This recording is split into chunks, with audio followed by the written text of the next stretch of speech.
Flyers TV, sponsored by the Bay Hotel, Fife's premier wedding venue. Hey Todd, what's your thoughts after that game tonight? Well, I mean, I thought there was some pretty decent hockey played out there by both teams tonight. I think that a big problem of ours right now, and it's something that's kind of plagued us all year, is that we're continuously chasing hockey games. So we're not finding ourselves in a position of control. We're finding ourselves in a position of desperation. So, I mean, I think, you know, if you look at the first shift of the game, I thought that Shaber, Livingston, Fanucci line had control of the puck in their zone for the entire shift. They looked dangerous, a couple opportunities on net. They come down the very next shift, and the first shot on net ends up in the back of the net, and which is disappointing on two levels, because I mean, the crowd were engaged and right into it right off the bat.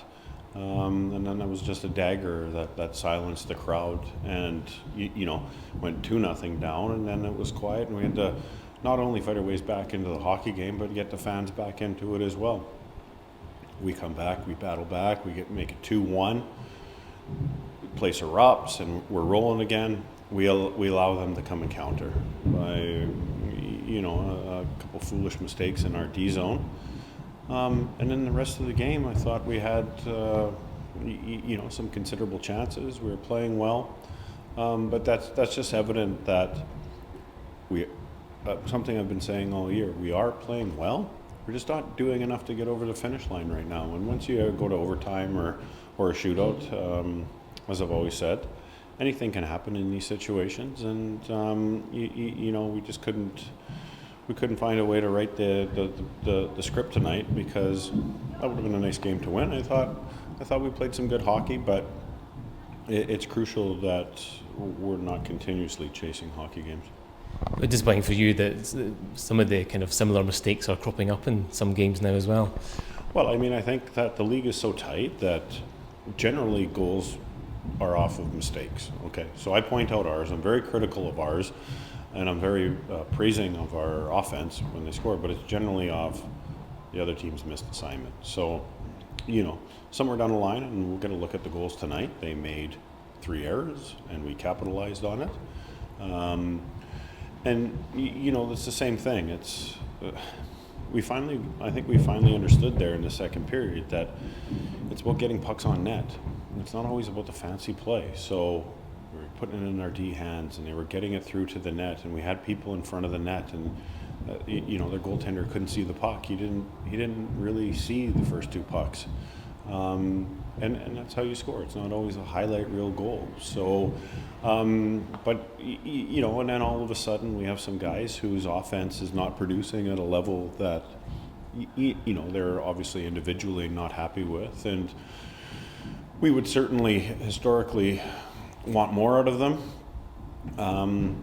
You know, you start seeing pressure creeping into a guy's game, and he starts trying too hard and doing low percentage things like driving off the half wall and not maintaining control of the puck and giving it away and allowing them an odd man rush.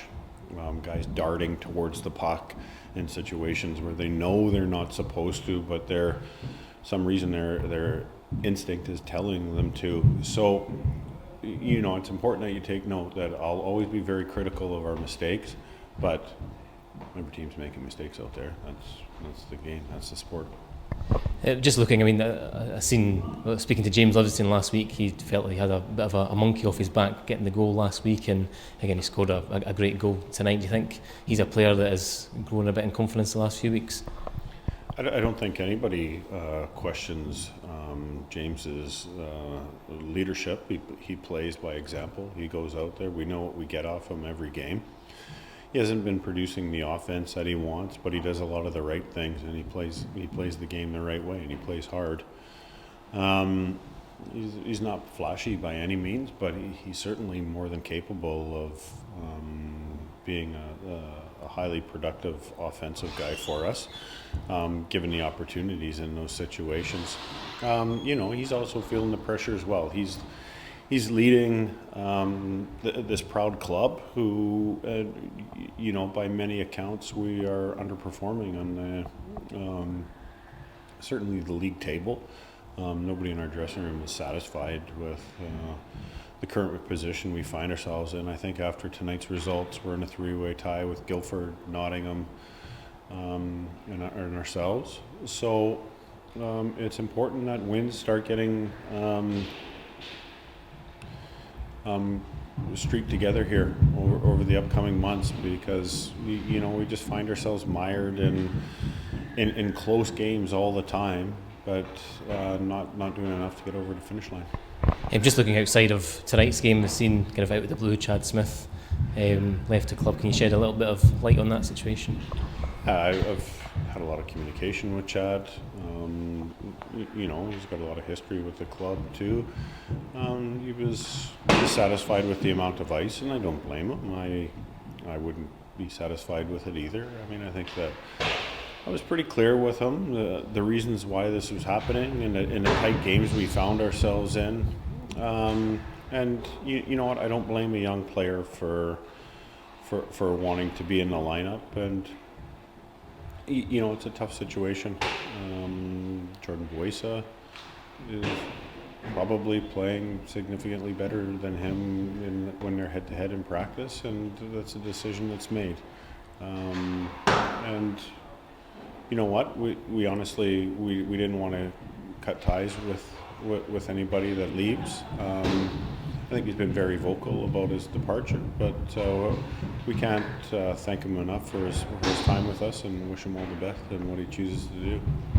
And probably on the same note as well, seeing Sam Jones tonight, he had a brace around his knee. Have you got an update for us on his situation? Yeah, unfortunately, Sam Jones had to get corrective surgery for his injury, which is obviously frustrating for not only himself individually, but for the team.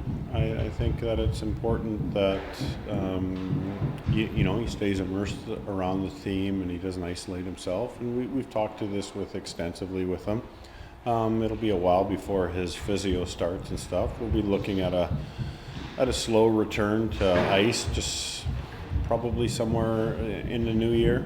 And how he responds to the surgery and how he takes care of himself and will ultimately dictate, that return date. And it's crucial that we get him back in the lineup. I remember you mentioned before about bringing in more bodies. Is that more pertinent now with Sam's injury? Yeah, well, you know what? There's injuries throughout the league. I think Glasgow are 3 imports down right now. And it's something that we've certainly been looking at and requesting, because I still think that healthy competition in this lineup would really just shake things up a little bit, and by no means are guys playing bad, so there's no need to feel threatened or worried, but I think competition just gets the best out of everybody, and I'd love to be in that situation. And just finally, we'll move on to Guildford tomorrow night. As you say, it's kind of looking like an important 3-way battle in the league with them involved as well. Yeah, I think for the most part, the games we've had against them, not only this season, over previous years, are all close and hard-fought matches. We're 2 teams that find themselves in a position that they're not necessarily comfortable in, and are really wanting to look upwards at the table. So tomorrow's game has just increased in even more importance, and for both sides. So we're looking to get out of here quite early in the morning. It's important that we're ready for that game, and a 3-point weekend would help us greatly this weekend. Thank you, Todd. Okay, thank you. Thank you.